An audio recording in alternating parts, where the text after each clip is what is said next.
Bonjour, on va parler maintenant de Michel de Montaigne, l'écrivain français du XVIe siècle, qui a vécu en 1533-1592. Alors, c'est l'époque de la Renaissance et aujourd'hui c'est le cours d'introduction pour parler de son œuvre.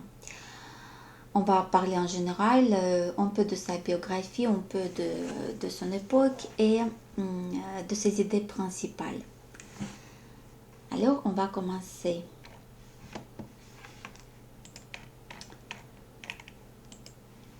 Il est né au château de Montaigne en Dordogne. C'est un château que son père a acheté pour devenir aristocrate. Donc sa famille est riche et il est éduqué avec beaucoup de joie et de plaisir autour de lui. Il apprend très tôt le latin qui devient sa langue natale, sa langue maternelle. Et c'est seulement plus tard qu'il va apprendre le français, qui est alors à son époque, il est estimé comme une langue plus vulgaire que le latin. C'est la Dordogne, un département en Aquitaine où Montaigne est né. Et ça, c'est l'Aquitaine, cette région du sud-ouest de la France, où, comme vous voyez, il y a l'océan, il y a les mers, il y a beaucoup de pays qui sont voisins. Et c'est pourquoi cette région a été toujours très riche en relations culturelles. Voilà, elle appartenait longtemps à l'Angleterre, comme on sait. Donc ici, il règne un certain esprit de l'indépendance. Voilà. Et comme vous le savez peut-être aussi, c'est le pays des troubadours qui chantaient ici leurs chansons il y a quelques siècles avant la naissance de Montaigne. Donc ici aussi vous pouvez voir l'Aquitaine par rapport à la France, par rapport à l'Espagne. Et ça c'est l'Aquitaine sur la carte de la France. Comme nous disons, Montaigne appartenait à la Renaissance. La Renaissance en France, c'est le milieu du XVe siècle et le début du XVIIe siècle.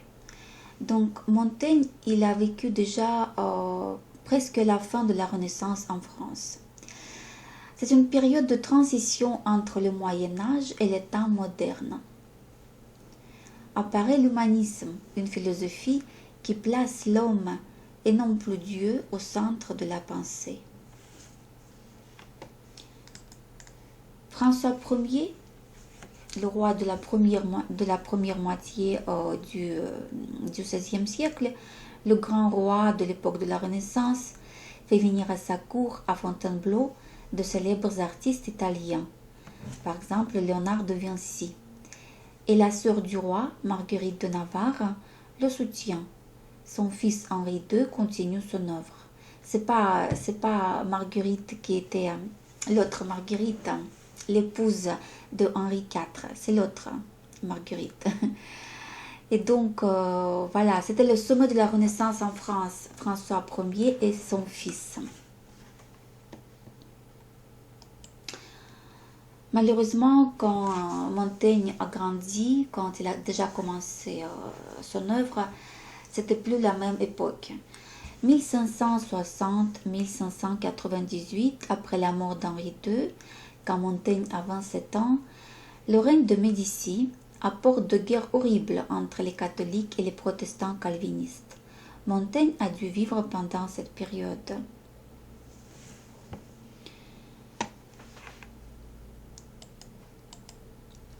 La vie de Montaigne, alors, on a dit que donc il est éduqué par l'éducation qui était plutôt très rare à son époque.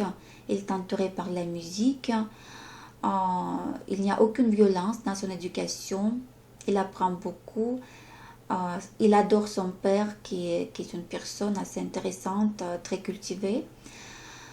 Donc, il est tellement bien éduqué qu'il rentre très tôt au collège et il le termine très tôt, de la façon qu'il peut entrer à l'université à l'âge de 13 ans. Voilà, ce sont les fruits de l'éducation que son père lui a donné dans son château. Et aussi, Montaigne a vécu à côté des paysans parce que son père estimait que son enfant doit aussi fréquenter le milieu de simples travailleurs, de simples laboureurs pour s'habituer à la vie très simple. Ainsi, très bien instruit, à 22 ans, il travaille à la cour de Bordeaux et puis au parlement de la ville. Ça, c'était le désir de son père, car lui-même, il n'aimait pas du tout le travail juridique, mais comme il adore son père, il fait ça pour faire sa carrière. D'ailleurs, il fait ça très dignement. Et ici, en travaillant à la cour, parmi les autres juristes et parlementaires, à 25 ans, il rencontre son ami Étienne de la Boétie, juriste lui aussi, écrivain et poète. Leur amitié dure 4 ans jusqu'à la mort d'Étienne pendant l'épidémie de la peste. Les conversations avec la Boétie étaient inoubliables pour Montaigne, et quand son ami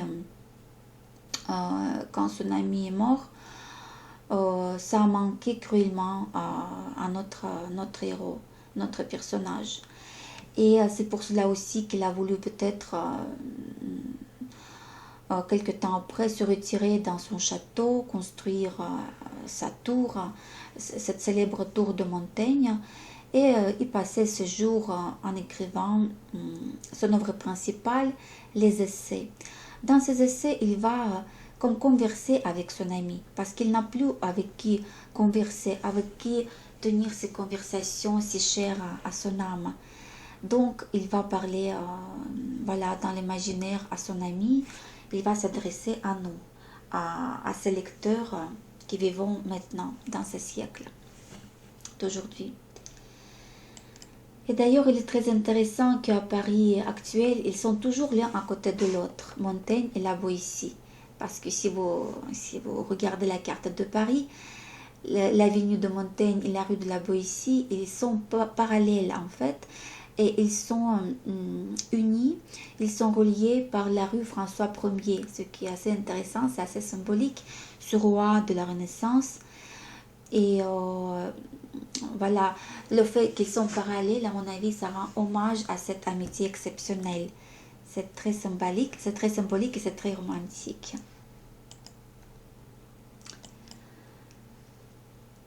La seconde moitié de la vie. Donc la seconde moitié de la vie, c'est cette moitié de la vie où Montaigne commence peu à peu son œuvre.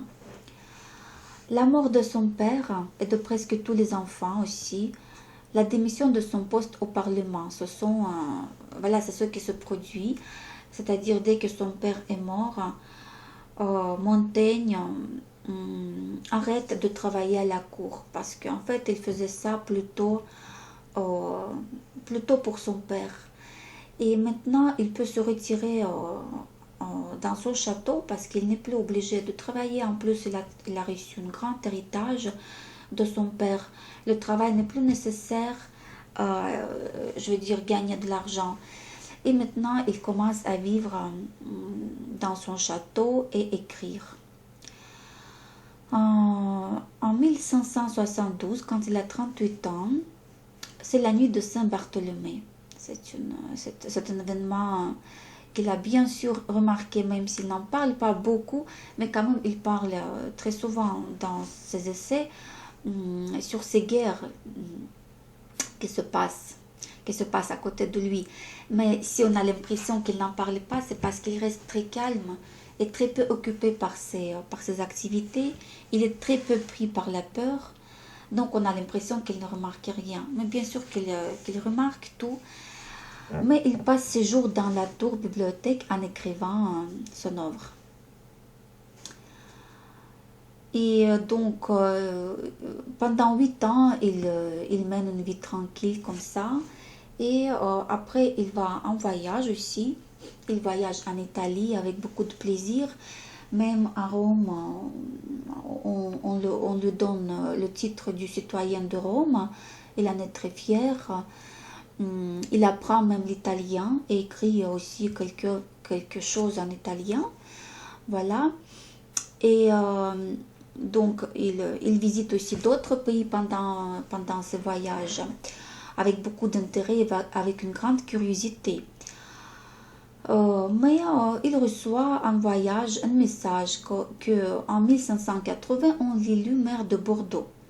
Et le roi insiste. Le roi insiste, le roi le félicite qu'il est élu, donc il ne peut pas renoncer voilà, à ça.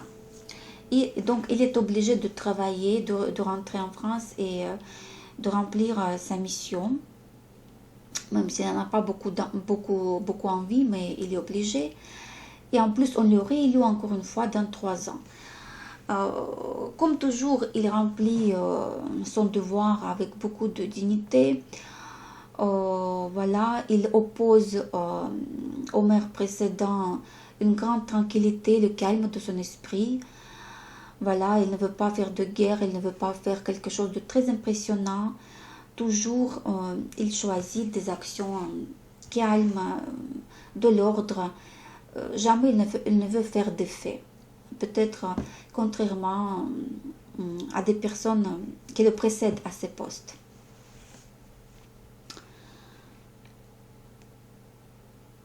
Et alors, maintenant, quand on a parlé un peu de sa vie, on peut passer à sa philosophie, car Montaigne, il est quand même philosophe, même si lui-même, il dit, je ne suis pas philosophe.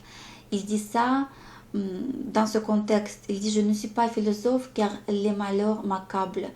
Les malheurs, les souffrances, les douleurs de ce monde me font mal. C'est pourquoi je ne suis pas philosophe.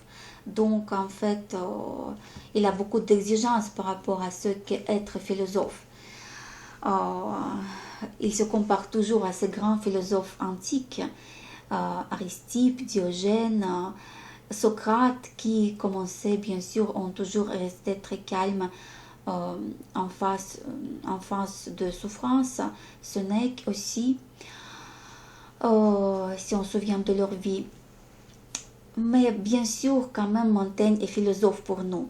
Pour nous, les lecteurs d'aujourd'hui. Alors, en quoi consiste sa philosophie?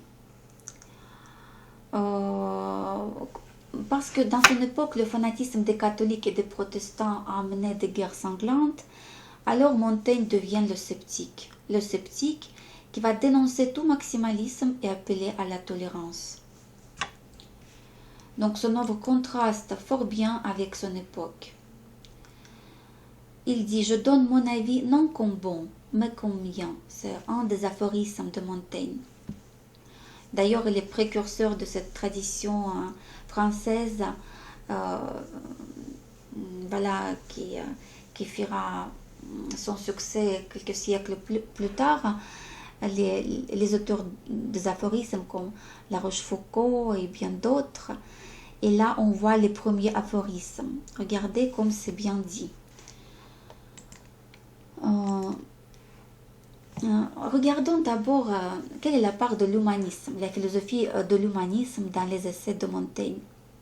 D'ailleurs, bien sûr, on voit ici ce reflet de la culture de l'humanisme en général, qui est les citations perpétuelles des auteurs antiques, grecs et romains. Il lit et relit toujours ses œuvres et quelquefois les pages entières de ces chapitres ne sont que les citations des auteurs antiques, c'est vrai aussi. L'homme est au centre de l'étude, c'est l'idée principale de l'humanisme. Et aussi la critique du savoir dogmatique, ce qui est aussi bien sûr cette discussion perpétuelle de l'humanisme par rapport au Moyen-Âge qui aimait bien le savoir dogmatique. Or, l'humanisme, il aime déjà le doute. Montaigne se demande, que sais-je? Et bien sûr, c'est l'écho de Socrate, la phrase de Socrate, je sais que je ne sais rien. Mais il y a aussi chez Montaigne le dépassement de la philosophie humaniste. Par exemple, Montaigne voit plus loin que la pensée de la Renaissance, car il comprend déjà que l'homme n'est pas tellement grand, n'est pas tellement fort, n'est pas tellement puissant. Il a beaucoup de défauts et de faiblesses. Et il en parle beaucoup dans ses essais, de ses faiblesses. Donc l'homme ne peut pas tout, il n'est pas tout puissant, il n'est pas Dieu. Ça c'est le principal désaccord de son œuvre avec l'humanisme, qui était l'humanisme dans son apogée. Tout ce que nous pouvons faire, d'après Montaigne, c'est d'essayer d'être juste heureux dans notre vie privée. Donc, c'est-à-dire, l'homme n'est plus globalement puissant, il ne peut pas faire grand-chose, il ne peut pas changer le monde. Montaigne a pu observer dans la vie, dans sa vie contemporaine, l'impuissance humaine. Ne pouvant régler les événements, je me règle moi-même. Et ça devient la devise de sa vie. Régler soi-même. Être en accord avec soi-même, étudier soi-même et vivre en accord avec les meilleurs principes de l'humanité. Ce sont bien sûr pour lui les principes des auteurs antiques. Il ne peut rien contre son époque et il en souffre bien sûr.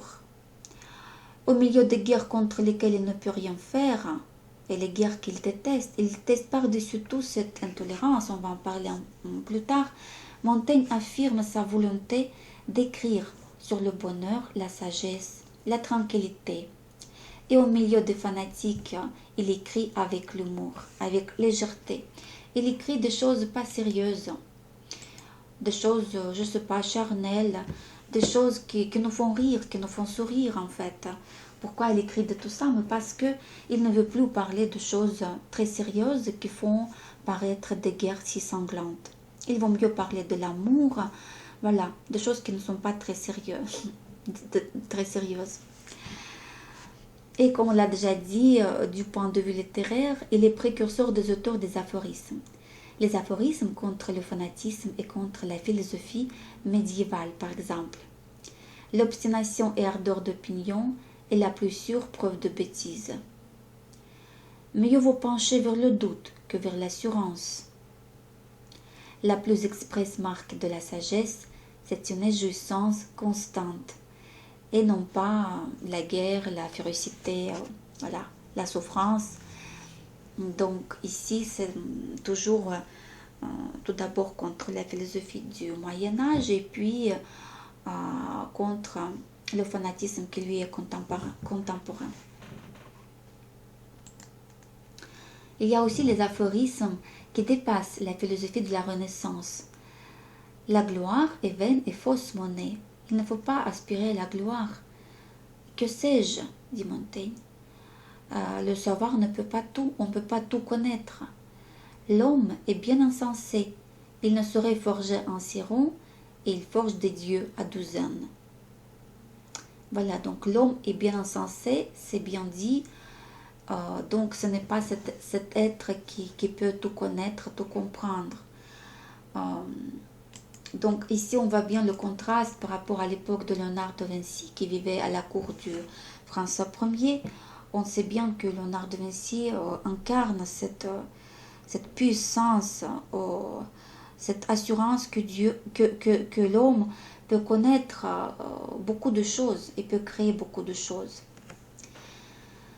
En quoi consiste la sagesse de vivre, la modernité de Montaigne? Aujourd'hui, la modernité de Montaigne peut être en ce qu'il se rapproche un peu de ce développement personnel, on peut dire. C'est la sagesse de vivre, la sagesse comment être heureux. Et en cela aussi, Montaigne se rapproche de Sénèque. Sénèque avec ses écrits sur le bonheur ou ses lettres à Lucilius qui parlent aussi comment être heureux. Et d'ailleurs, Sénèque était bien sûr l'œuvre de chevet de Montaigne. Il cite tout le temps ce philosophe. Voilà, et donc Sénèque aussi aujourd'hui est considéré comme quelqu'un qui est vraiment un auteur du développement personnel. Donc il est très moderne aussi, comme Montaigne. Alors voilà quelques phrases de Montaigne. La parole est moitié à celui qui parle, moitié à celui qui écoute. À quel point c'est bien dit et à quel point c'est vrai. Donc, Montaigne, c'est vraiment quelqu'un qui a chanté l'art du dialogue. Et ça, c'est une des phrases de ce genre. Que, voilà, parler avec quelqu'un, c'est toujours plus intéressant que juste faire un monologue.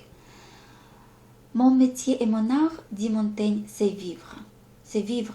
C'est ne pas faire un effet à quelqu'un, impressionner quelqu'un, écrire quelque chose. C'est juste vivre. Du jour au jour, être heureux. La pauvreté des biens est facile à guérir. La pauvreté de l'âme, impossible. Voilà, ça nous montre la profondeur de sa compréhension que les valeurs morales sont très très importantes. Et aujourd'hui, peut-être on en parle trop rarement. Montaigne a une tonalité très légère. L'humour de Montaigne, c'est le début de la tradition du bon mot. Je parle de légèreté dans le bon sens de ce terme, bien sûr. Cette légèreté qu'on compare à un style très lourd, avec emphase, avec beaucoup de choses incompréhensibles. Le silence et la modestie sont qualités très commodes à la conversation, dit-il. Donc ça, c'est de l'humour. C'est-à-dire, voilà, quand on parle avec quelqu'un, il vaut mieux, voilà, ne pas beaucoup parler, mais écouter, c'est-à-dire faire preuve de la modestie. Il est plus facile d'écrire un mauvais poème que d'en comprendre un bon. Ça, c'est aussi un bon mot, un très bon, bon mot, voilà, qui fait éloge à nous, qui lisons les œuvres des autres. Donc, si nous sommes de bons lecteurs, c'est très bien, c'est mieux que d'écrire des mauvais poèmes. Voilà, donc ça c'était un petit cours d'introduction pour parler de l'œuvre de Montaigne.